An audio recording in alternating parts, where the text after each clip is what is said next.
সুমি সুমি ভাইয়া বলো। তোমার এই বাগান থেকে যে কোনো কিছু দিয়ে আমাকে একটি রেসিপি বানিয়ে খাওয়াতে পারবা? ভাইয়া তুমি একটু দাঁড়াও, আমি এক্ষুনি বানিয়ে দিচ্ছি। তো চলো প্রথমে লাউ পাতাগুলো তুলে নেব।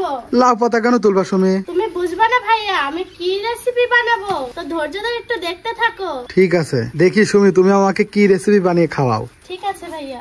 এই যে দেখো কত সুন্দর সুন্দর পাতা, তুমি তো আগে পাতাগুলো তুলে নিচ্ছ। হ্যাঁ ভাইয়া। এখনো তো লাউ খাইলামই না। দেখো কি সুন্দর সুন্দর পাতা। শেষমেশ আমাকে এই লাউ পাতা খাওয়াবা? হ্যাঁ তোমাকে লাউ পাতাই খাওয়াবো। আচ্ছা দেখি লাউ পাতা দিয়ে তুমি আমাকে কি খাওয়াও। এই যে দেখো লাউ পাতা তুলে নিয়েছি, তো এবার চলো। ঠিক আছে। এখন লাউ পাতাগুলো সুন্দর মতন বেছে নিচ্ছি। এই সাইজ করেই সবগুলো করে নেব।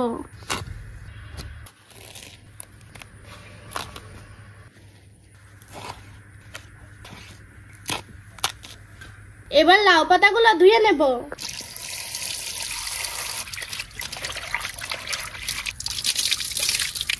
এখন বেসন দিয়ে মিশ্রণটি বানিয়ে নেব। দিয়ে দিচ্ছি প্রথমে বেসন, মরিচের গুঁড়া, হলুদের গুঁড়া, ধনিয়া গুঁড়া, স্বাদ মতো লবণ। মিশ্রণটি পাতলা করার জন্য পানি দিয়ে দিচ্ছি। সুন্দর মতন মিক্স করে নিচ্ছি।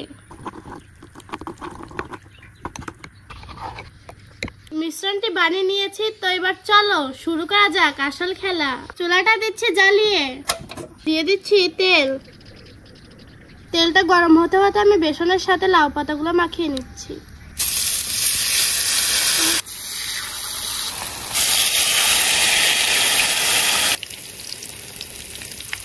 উল্টিয়ে দিচ্ছি।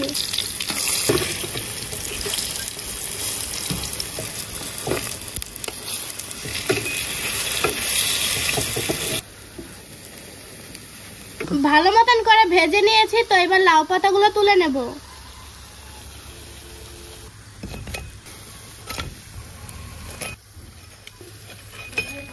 এ নাও ভাইয়া তোমার স্পেশাল রেসিপি। বাহ সুমি, দারুণ তো। লাউ পাতা দিয়ে এরকম রেসিপি বানানো যায়? হ্যাঁ ভাইয়া। আমি তো প্রথম দেখলাম লাউ পাতা দিয়ে যে পকোড়া বানানো যায়। পকোড়া না এটা? হ্যাঁ। বাহ, বেসন আর মরিচ, হলুদের গুঁড়া, লবণের মাধ্যমে কি সুন্দর একটি রেসিপি। এটা কি ভাতের সাথে খাওয়া যাবে? হ্যাঁ ভাইয়া খাওয়া যাবে। এটা ভাতের সাথে কিরকম লাগে? তুমি আমাকে আবার সসও দিছো না? দেখি এটা খায়া দেখি কিরকম লাগে তোমার এই রেসিপি। দেখি। বাহ দারুন, সুমির হাতের লাউ পাতার পকোড়া। দারুন দেখা যাচ্ছে।